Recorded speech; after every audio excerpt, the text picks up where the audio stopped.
Ketahuilah bahwasanya membaca basmalah terkadang hukumnya bisa menjadi haram. Baca basmalah bisa menjadi haram. Bismillahirrahmanirrahim itu hukumnya haram.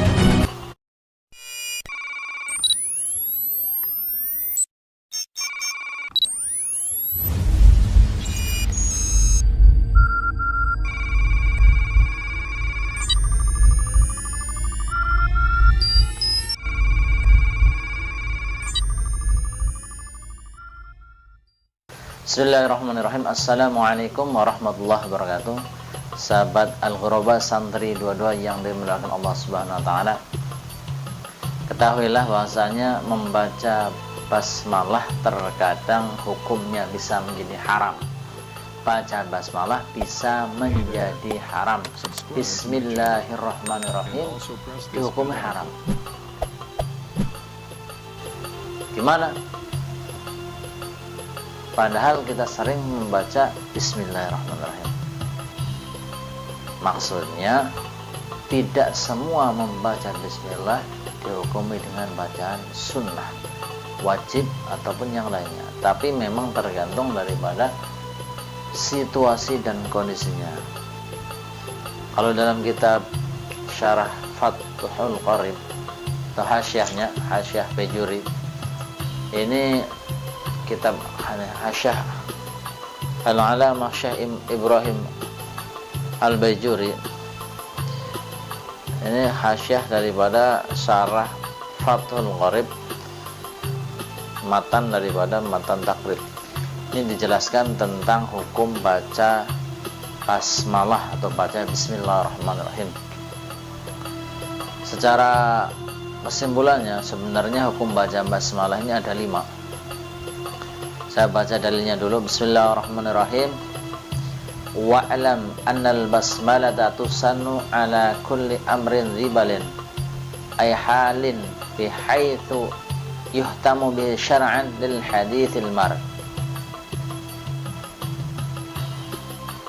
Ketahuilah bahwasanya membaca basmalah hukumnya tusannu, disunnahkan, ala kulli amrin ribalin, kepada setiap perkara yang ada perhatian, ay halin bihaitsu yuhtamu bi syar'an. Maksudnya setiap keadaan, setiap perkara yang dianggap penting menurut syariat agama, hukumnya sunnah. Lil haditsil mar, sebagaimana hadis yang telah lewat. Hadisnya apa?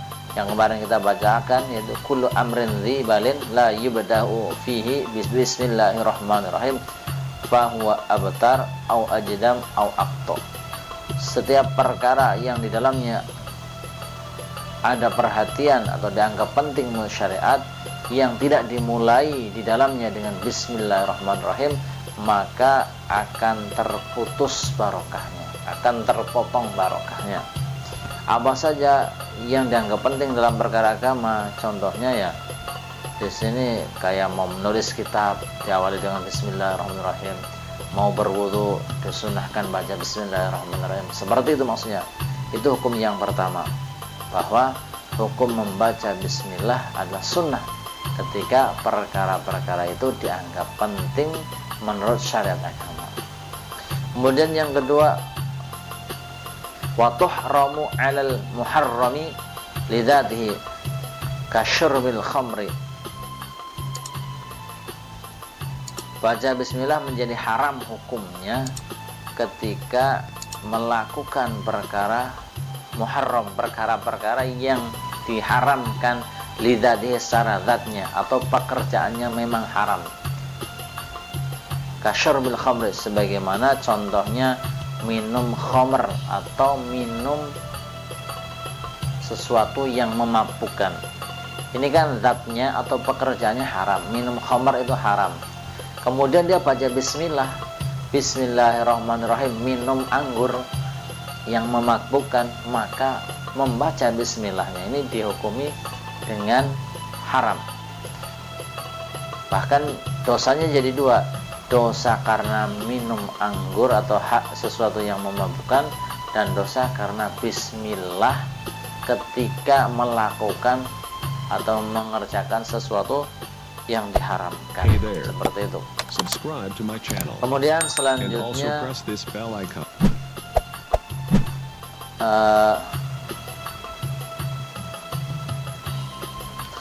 wa tukrahu 'alal makruh lidzatihi. Baca bismillah juga bisa dihukumi dengan makruh. Wa tukrahu dimakruhkan 'alal makruh kepada sesuatu yang dimakruhkan di dalam pekerjaannya lidzatihi, karena zat atau pekerjaan itu sendiri makruh. Contohnya di kanawari li farji zaujatihi, sebagaimana laki-laki nazar melihat li farji zaujati, melihat farji atau kemaluannya istrinya. Ini hukumnya baca bismillah, seorang suami melihat kemaluan atau farjinya istrinya dimakruhkan. Kenapa? Karena melihat kemaluan istri hukumnya dimakruhkan. Maka ketika baca bismillah melihat kemaluan istri juga dimakruhkan. Ini contoh-contoh daripada membaca bismillah ketika pada pekerjaan yang haram, karena memang pekerjaannya haram. Yang kedua, karena membaca bismillah karena sesuatu yang memang pekerjaannya itu dimakruhkan.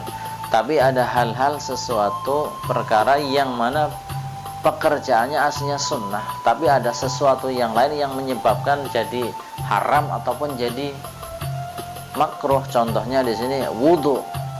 Wudu ini perkara yang disunahkan kalau untuk sholat sunnah, bacaan dan sunnah dan sebagainya.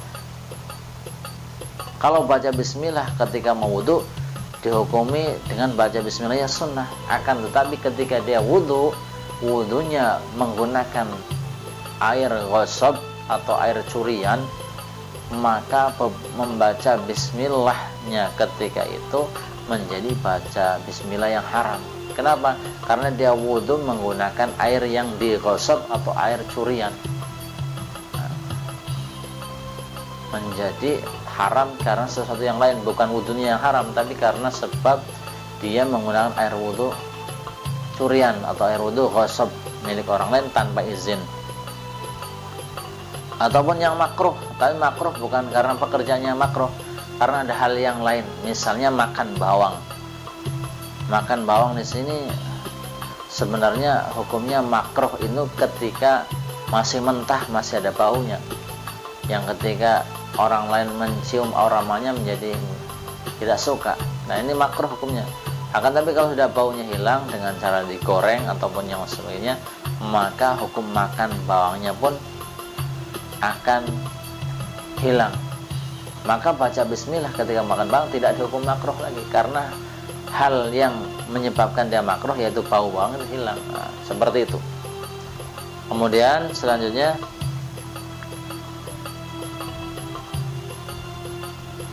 watajibu fis sholati li'annaha ayatun minal Fatihah. Baca bismillah bisa dihukumi menjadi wajib ketika di dalam sholat. Kenapa alasannya? Li'annaha ayatun minal Fatihah indana. Karena sebenarnya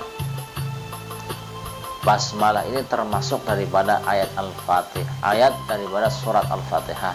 Maka harus atau wajib dibaca ketika sholat menurut madhab kita, yaitu madhab Imam Syafi'i rahimahullah ta'ala. Maka daripada kesimpulannya fata tariha ahkamun arba'atun, 4 hukum. Maka bisa disimpulkan baca bismillah ada 4 hukum. Kalau dari itu, yang pertama sunnah, yang kedua haram, yang ketiga makruh, yang keempat wajib. Kemudian selanjutnya wabaqiyatul ibahah. Selanjutnya ada hukum yang lain juga membaca bismillah. Ini hukumnya mubah. Kapan ketika dia dihukum baca mubah? Yaitu waqila innaha tubahu fil mubahati allati la syarafa fiha. Yaitu ketika membaca pada perkara-perkara yang mubah, yang tidak ada kemuliaan di dalamnya. Karena klimatain min makanin ila akharin, sebagaimana memindahkan satu barang ke tempat yang lainnya, dari satu tempat ke tempat yang lainnya. Bismillahirrahmanirrahim ini nggak ada kemuliaan, nggak kayak wudhu, maka hukumnya mubah saja, boleh-boleh saja. Fa'ala hada ta'tariha al-ahkamul khamsatu, maka daripada kesimpulan semuanya, bacaan Al-Fatihah, bacaan basmalah itu ada 5 hukum. Nah, kita bisa lihat nanti perinciannya di daftar di samping ini, kita lihat, maka insya Allah kita paham.